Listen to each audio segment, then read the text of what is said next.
ভালোই ভালো বলে দিন, আমার ছেলেকে গুম করে কোথায় রেখেছে, না হলে কিন্তু আপনাকে আর আপনার ভাগ্নিকে আমি জেলে ভাত খাইয়ে ছাড়ব। আরে ভাই জেলে পাঠাইবেন নাহলে আমারে পাঠান।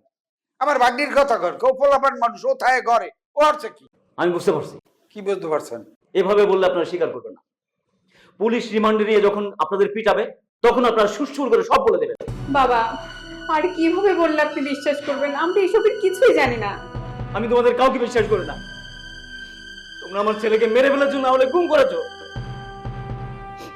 যদি মেরে থাকো অন্তত আমার ছেলের লাশটা আমাকে দিন, অন্তত আমি ওকে নিয়ে দাপন করি। ভাই প্লিজ আপনি কাটাকাটি করিয়েন না।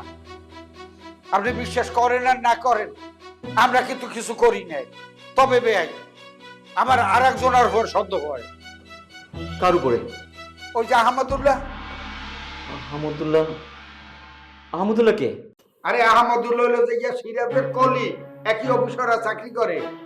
সিরাজ এই 5 দিন 6 দিন হয়ে গেছে সে গুম হয়ে গেছে, মানে অর্থাৎ হারাই গেছে। আর হে 3-4 দিন পরই ও নাই, মানে পরে খুঁজে পাওয়া যাইতেছে না। এটার মানে কি? নিশ্চয়ই এর লাগে ও জড়িত। আমি অফিস পর্যন্ত এই খবরটা বলছি, কিন্তু অফিসে ওই আহমদুল্লাহ যায় না।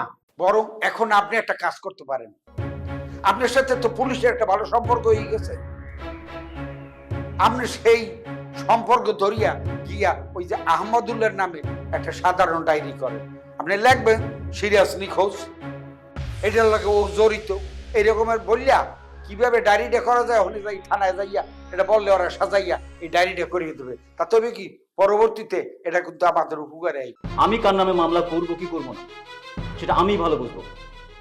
পুলিশ আসল অপরাধীকে খুঁজে বের করবে, তবে আপনারা দুজন আমার চোখে অপরাধী। এটা একটা কথা কইলেন ভাই, এত কিছু করতে আছি আপনার বলার জন্য, আর আপনি আমাকে বানাইলে অপরাধী। বাবা, আপনি একটু শান্ত হন। আপনি আসার পর থেকে তো খাওয়া দাওয়া বন্ধ করে দিয়েছেন, এভাবে কি করে হবে বলেন? আমি শান্ত হতে পারছি না। যতক্ষণ পর্যন্ত আমার ছেলেকে না খুঁজে পাবো ততক্ষণ আমি শান্ত হবো না। আমি কোনো কিছু খাবো না আমার ছেলেকে না পাওয়া পর্যন্ত। আমি তো শ্বশুরে আসলেই হাত পাগল নিয়ে গেছে ছেলের শোকে। মামা, তোমার কি মনে হয় আহমেদুল্লাহ কি এর সাথে সত্যি জড়িত? আর কেমনে আমি কমু যে জড়িত কি জড়িত না? আর অফিসে যাই খবরটা লইলে মোর বসে তো কইলো যে 4 দিন পর্যন্ত নাকি হে অফিস আয় না। তাহলে হে যেহেতু নাই, সিরাজও নাই, তাহলে এটা লাগে যে জড়িত না, এটা এখন কেমনে কি? আরে পাইলে না বুঝ পাইতাম যে সিরাজ কোথায় আছে, কেমনে আছে, কি অবস্থা।